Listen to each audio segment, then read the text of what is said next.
परमात्मा की ओर उन्मुख हो जाएगा और उसको पा लेने के बाद दुनिया की कोई चीज़ पानी शेष नहीं रह जाती। आत्मा ही परमात्मा है। इसको जान लेने के बाद दुनिया में कुछ जानना बाकी नहीं। अब प्यासे नहीं बचती है कि हमको कुछ और चाहिए। अभी थोड़ा सा आता है जैसे अगर वहाँ तक नहीं पहुँचे तो आपकी प्यास बदलती रहेगी। आज सेब खा लिए तने आज आम खा लेते, अच्छा आम खा लेते तने अंगूर खा लेते। ई कबो तृष्णा मिटबे नहीं करी, अंत तक मरते दम तक नहीं मिटेगा। नहीं मिटेगा, सही है, नहीं मिटेगा, कभी आपकी इच्छा पूरी नहीं होगी। वहाँ जब जाएंगे सब पूरा है। पूरा होगा। इसीलिए जब किसी चीज़ का पूर्णाहुत किया जाता है तो कौन सा मंत्र बोला जाता है? ओम पूर्णमदः पूर्णमिदं पूर्णात् पूर्णमुदच्यते पूर्णस्य पूर्णमादाय पूर्णमेवावशिष्यते कहा जाता है ना। इसका अर्थ क्या है? ओम पूर्णमदः वह पूर्ण है, पूर्ण माने पूरा। ओम पूर्णमदः वह पूर्ण है, पूर्णमिदं यह पूर्ण है, पूर्णात् पूर्णमुदच्यते पूर्ण में से पूरा पैदा होता है, पूर्ण से पूरा पैदा होता है, यानी पूरा से पूरा पैदा होता है। अब पूर्णस्य पूर्णमादाय पूरे में से पूरा निकाल देने पर पूरा ही शेष बचता है। ये इसका अर्थ हुआ। यह वेद का मंत्र है। वह पूर्ण है, यह भी पूर्ण है। अब पूर्ण में से पूर्ण ही पैदा होता है। पंडित जी लोग इसकी व्याख्या नहीं सुनाते, रट लिए हैं, बोलते हैं क्या चीज़ है बताते नहीं। तो वह भी पूर्ण है, यह भी पूर्ण है। इसका मतलब क्या हुआ? वो परमात्मा भी अपने आप में पूर्ण है। यह माने कौन? यह संसार भी अपने आप में पूर्ण है, अधूरा नहीं है संसार, क्योंकि पूर्ण से ही पूर्ण पैदा होता है।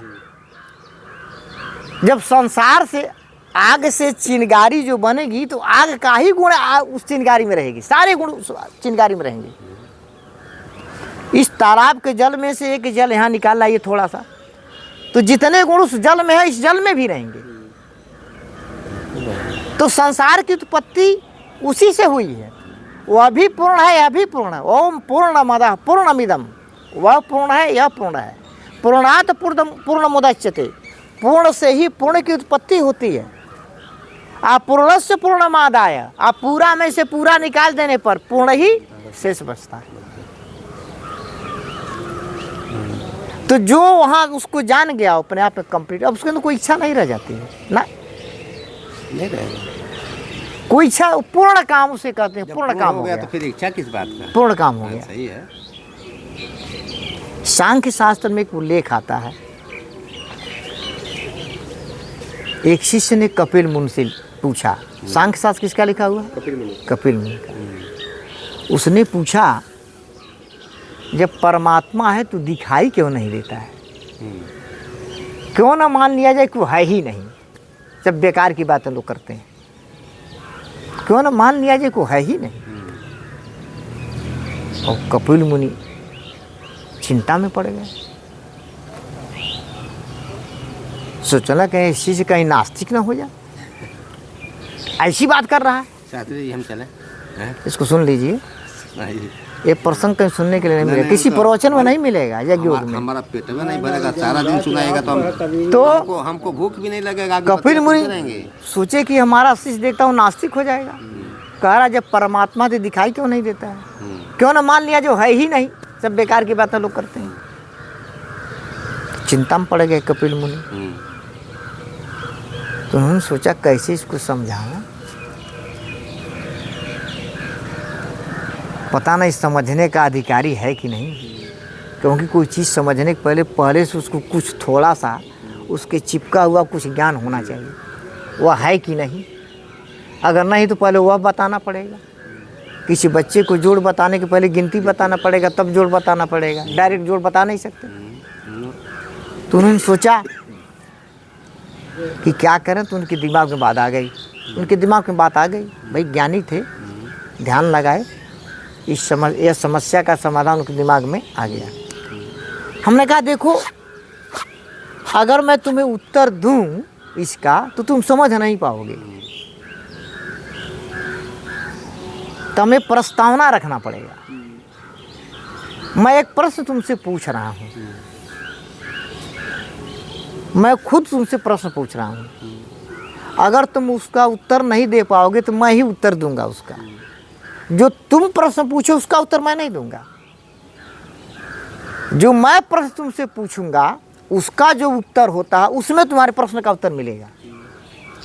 अगर तुम उसका उत्तर नहीं बताओगे तो मैं बताऊंगा उसका उत्तर क्या हुआ। उसी में से तुमको छांटना है, उसी में से तुम्हारे प्रश्न का उत्तर मिल जाएगा। क्या सा गुरुजी पूछिए, कहना चाहिए बताओ, कोई चीज रहे लेकिन दिखाई न दे, हमें मालूम न पड़े, इसके कितने कारण होते हैं? इसका उत्तर तुम दो। कोई चीज रहे हमें दिखाई न दे, चाहे मालूम न पड़े, इसके कितने कारण होते हैं? अब यूं फंस गई। कहता ना गुरुजी ये भी तो मैं नहीं जानता हूँ। कहना मैं बता रहा हूँ। कोई चीज रहे और दिखाई न दे, मालूम न दे, हमारे इंद्रियों के पकड़ में न आवे, इसके कारण दुनिया में 8 होते हैं। ये 8 से न 7 हैं, न 8 से 9 है, ये 8 ही होते हैं। जानते हैं इसको? आप जानते हैं? कोई भी चीज है और हमें मालूम नहीं पड़ रहा है, हमें दिखाई नहीं दे रहा है, इसके सिर्फ 8 कारण होते हैं दुनिया में। ये 8 से न 7 होते हैं, न 8 से 9 होते हैं। और मैं उन 8 कारणों को बता रहा हूँ क्लियर करके। इन्हीं कारणों में से कोई ऐसा कारण है कि परमात्मा रहते हुए भी दिखाई नहीं देते। अब बड़े ध्यान से सुनने लगा वो शिष्य कि गुरुवर बताइए आखिर वो 8 कारण कौन से हैं? कहने देखो, पहला कारण है इंद्रिय विकारता। बात समझिए, इंद्रिय विकारता मतलब हमारे इंद्रियों में ही कोई दोष हो। जैसे आंख में फुल्ली पड़ जाए तो सामने चीज रहेगी, नहीं दिखाई देगी। पहला कारण तो यही हुआ, बिल्कुल हो गया। इंद्रिय विकारता यानी हमारी इंद्रिय में ही दोष हो। हमारी चमड़ी शून्य हो जाए तो स्पर्श का अनुभव नहीं करेगी, हमारा कान बहरा हो जाए तो आवाज को नहीं सुन पाएगी, है कि नहीं जी? तो हमारी इंद्रिय में ही कोई विकार आ जाए तो इंद्रिय अपने विषयों का साक्षात्कार नहीं कर सकती। इतनी बात समझ आई? चेला समझा, कहाँ गुरुजी ये बात तो सही है। एक कारण तो हो गया कि कोई चीज़ रहते हुए भी हमारे पकड़ में ना, हमारे जानकारी में ना आवे, उसका एक कारण तो आ गया। कहना दूसरा कारण है व्यवधान, यानी बीच में कोई बाधा पड़ जाए। जैसे काली घटा जब घेर लेती है, सूरज ढक जाता है, नहीं दिखाई देता है, बीच में व्यवधान पड़ गया, आड़ पड़ गया, है कि नहीं?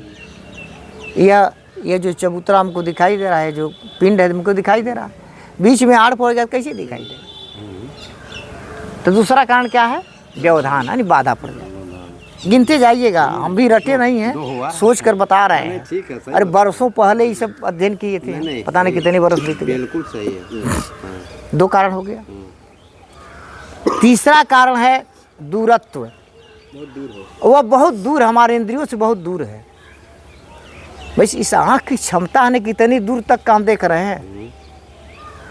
हवाई जहाज उड़ता हम देखते हैं, बहुत दूर चला जाता तो नहीं दिखाई देता है। तो दूरत्व यानी वो वस्तु बहुत दूर है तभी दिखाई नहीं देगी। 3 कारण हो गया, मैं गिनते जा रहा हूँ। 3 हो गया। 3 हो गया, बिल्कुल सही है। चौथा कारण है सूक्ष्मता। वह चीज़ बहुत सूक्ष्म है, बहुत सूक्ष्म है। आँख की क्षमता कितने महीन चीज़ों को देख सकती है। तो जब नहीं दिखाई देती दूरबीन शीशे का प्रयोग करते हैं, है कि नहीं? कुछ ऐसी वस्तु है जो दूरबीन भी फेल हो जाता है। तो अति सूक्ष्मता, अति सूक्ष्म यदि है तो दिखाई हमारे पकड़ में नहीं आएगा, हमारे इंद्रियों को पकड़ में नहीं आएगा। मैं उदाहरण देता हूँ, आँख की बात छोड़ दीजिए, इस समय हवा में बैठे हैं, लेकिन हवा के स्पर्श का अनुभव नहीं हो रहा है। क्यों? बहुत हल्का स्पर्श है। अब वही पंखा भी जल जाए, आंधी आ जाए तो स्पर्श मालूम होने लगेगा। तो बहुत सूक्ष्म, बहुत हल्का स्पर्श हो रहा है, इसलिए हमें महसूस नहीं हो रहा। तो सूक्ष्मता, कोई चीज़ बहुत सूक्ष्म हो तो हमें जानकारी में नहीं है। ये 4 कारण हो गए, गिनते जाइएगा। 4 हो गए। 5वां कारण तिरस्कारता। तिरस्कारता का मतलब होता है बड़ी चीज़ छोटी चीज़ को ढक ले। मैं एक उदाहरण देता हूँ। ये तारे दिन में भी उगे हैं, इस समय भी तारे उगे हैं, ये केवल रात में नहीं उगते हैं, इस समय में उगे हैं, लेकिन सूरज की रोशनी तगड़ी पड़ती है, उस रोशनी को ढक ली, इसलिए तारे चमकते हुए दिखाई नहीं दे रहे। इसको कहते हैं तिरस्कारता।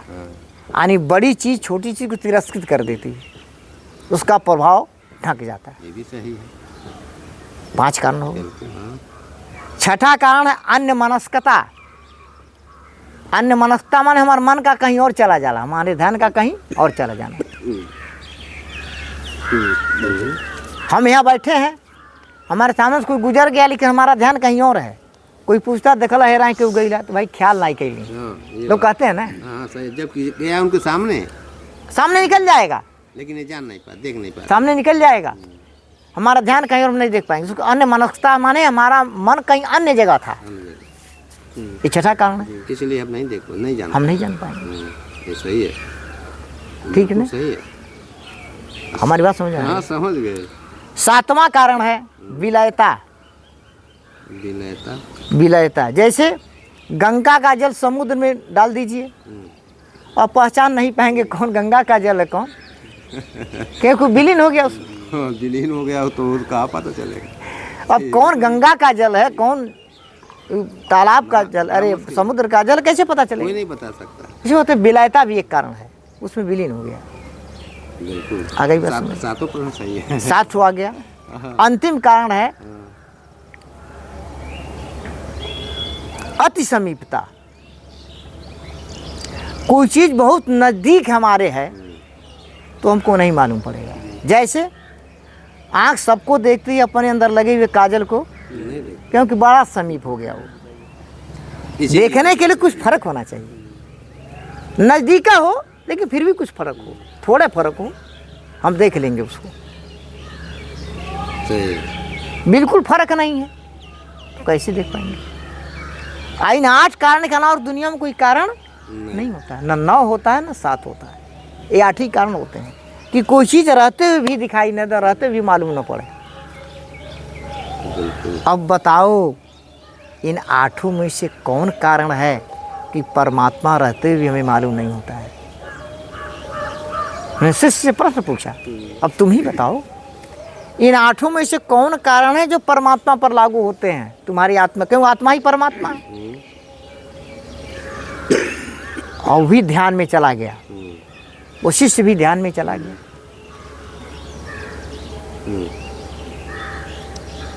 और ध्यान में चला गया तो 8 बिंदुओं पर विचार करने लगा। वो भी साधक था, वो शिष्य भी साधक था, वो भी ध्यान में चला गया।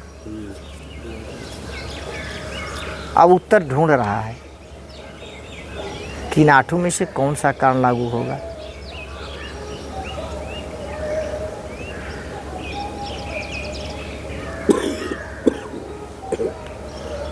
अब ध्यान में उसको उत्तर मिल गया। कहा अरे गुरुजी ये 8 करणवा परमात्मा पर लागू होता। कल समझ में आ गया कि उसकी भी व्याख्या करनी पड़ेगी ना। गुरुजी समझ में आ गया, सही है, समझ में आ गया। कहना तो कुछ बताओ, समझ में आ गया तो कुछ बताओ। क्या समझ में आया कि 8 कारण कैसे परमात्मा पर लागू है? कहला पहला कारण आपने बताया इंद्रिय विकारता, इंद्रियों में विकार हो तो सारी इंद्रियों का जन्म उसी से है। उसी से। येन सर्वम बीजानाति, उसमें लिखा है येन सर्वम बीजानाति तत् केन बीजानीयात्, जिसके द्वारा सब कुछ जाना जाता है वह किसके द्वारा जाना जाएगा? बात समझ आ रही? जिसके द्वारा सब जाना जाता, सब, जिसके द्वारा सब जाना जाता है, वह किसके द्वारा जाना जाएगा?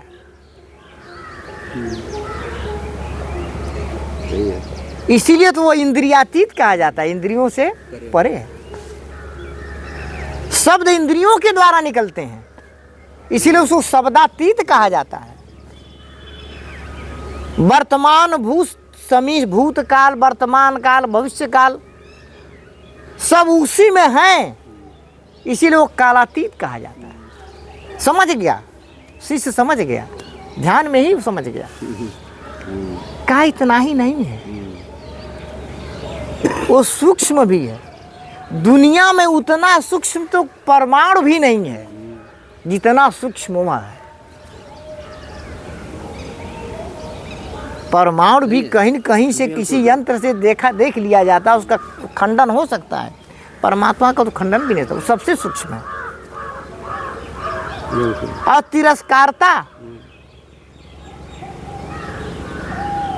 और व्यवधान, सारी दुनिया तो उसमें बाधक है। आदमी पूजा करता है, जाता है भगवान के मंदिर में, तो भगवान को कहाँ मांगता है? वो तो बेटी बेटा नौकरी रोजगार ही मांगता है, उनको कहाँ जानना चाहता है? सबका ध्यान तो दुनिया पर है, अन्य मनस्कता उसके पर कहाँ किसी का ध्यान है? सबका ध्यान नौकरी चाकरी, बेटी बेटा पैदा हो जाता, तनी शादी हो जाती, तो दहेज मिल जाता, बिल्कुल मांगते हैं, यही मांगते, बढ़िया रोजगार, ये सब मांग रहे हैं। उसी को मांग रहे हैं जिसको मांगने के बाद अभी बहुत कुछ मांगना फिर बाकी रह जाएगा, है कि नहीं? बाकी रह जाता है। कभी अंत है मांगने का और इच्छा का? कभी अंत है? आज जहाँ सारी इच्छाएं पूर्ण होने वाली हैं, उससे उसका ध्यान नहीं हट जाता है। तो सही है। ते आठों कारण कुल मिला करके परमात्मा पर भी लागू होते हैं। बिल्कुल लागू होता है। अति समीप, अति समीपता। काजल को आंख नहीं देख पाती, एकदम सटा हुआ है, इसे नहीं देख पाएगी, नहीं देख पाएगी। आप परमात्मा क्या है? वो समीप कहाँ है? वो हम ही हैं। हमारे उसके में कोई अंतर नहीं, इस आत्मा में परमात्मा में कोई अंतर नहीं। तो समीप का मतलब हमारे अंतर आत्मा में ही है। तो फिर कैसे देखेंगे? तो हमको जब आंख अपने को नहीं देख पाती तो हम अपने को कैसे देख पाएंगे? उसका चित्र देख सकते हैं, उसका बिंब देख सकते हैं। जैसे आंख अपने को नहीं देख पाती है तो पानी में देख लेती है, शीशा में देख लेती है, तो उसका बिंब हम देख सकते हैं। उसको ओरिजिनल रूप से आत्मा को नहीं देख सकते हैं, ओरिजिनल रूप से परमात्मा को नहीं देख सकते हैं। उसका बिंब देख सकते हैं। किसमें? उसका बिंब क्या है? यह कारण शरीर है जो उसके सबसे नज़दीक है। तो उसको निर्मल किया जाए। तुम्हें तमाम इच्छा, तमाम वासना, तमाम संस्कार, तमाम आदतें भरी पड़ी हैं, उसको निर्मल कर दीजिए। महर्षि पतंजलि ने उसी को निर्मल करने के लिए सारी साधना, सारे सूत्र का निर्माण किया है। योगश चित्त वृत्ति निरोधा, चित्त की वृत्तियों को रोकना ही योग। इस चित्त में जितनी वृत्तियां आती हैं उसको रोक लीजिए। पहले रोकिए, पहले तो रोकना बड़ा मुश्किल है। हनुमान जी का ध्यान कर रहे हैं, हनुमान जी का ध्यान कर रहे हैं 1 सेकंड का, तब तक दुर्गा जी का आ गया, तब तक शंकर जी का आ गया, कोई और बात आ गई, कहीं काम धाम का आ गया, चिंता आ गई, बहुत सारी चीजें आ जाते हैं। वो रुकता नहीं है वो ना, इसलिए ध्यान नहीं लगता। तो उसी रुकने का अभ्यास कीजिए। इसलिए कहा गया योगा चित्त वृत्ति निरोधा, चित्त वृत्ति निरोधा योगा। उसका अन्वय होगा हिंदी के अनुसार कि चित्त वृत्ति निरोधा योगा। चित्त की वृत्तियों को रोक लेना ही योग। तो जो रोकने में सफल होगा वही हटाने में भी सफल होगा, है कि नहीं? कहाँ लोग कर पाते हैं अपने मन को? वो अब कैसे होगा? अभ्यास, अभ्यास से होगा। तो हम भी नहीं मानते जब थे, करेंगे तब ना। हम भी नहीं मानते थे, लेकिन देखिए अब तो रुक रहा है, तो कुछ देर तक रुक रहा है। जब करेंगे वो अभ्यास तभी अब जितना पहले रुकता था उसके 3 गुना रुक जा रहा है। अपनी इंद्रिय को, रुकते जाइए अपनी इंद्रिय और को। एक बात जान लीजिए, मन, वही मन और जल हाँ। दोनों की गति एक होती है, पतन की तरफ। पतन की। हाँ बिल्कुल होता है। इसके लिए कोई प्रयास नहीं करना पड़ता है, कोई पुरुषार्थ नहीं करना पड़ता है। आप पानी को बर्तन से बाहर निकालिए तो बिना किसी कोशिश के, बिना किसी प्रयास के वो नीचे की ओर जाएगा, ढलान की ओर ही जाता है। मन भी बिना प्रयास के, बिना किसी कोशिश के वो पतन की ओर जाएगा। उसका उदाहरण बिल्कुल जाएगा।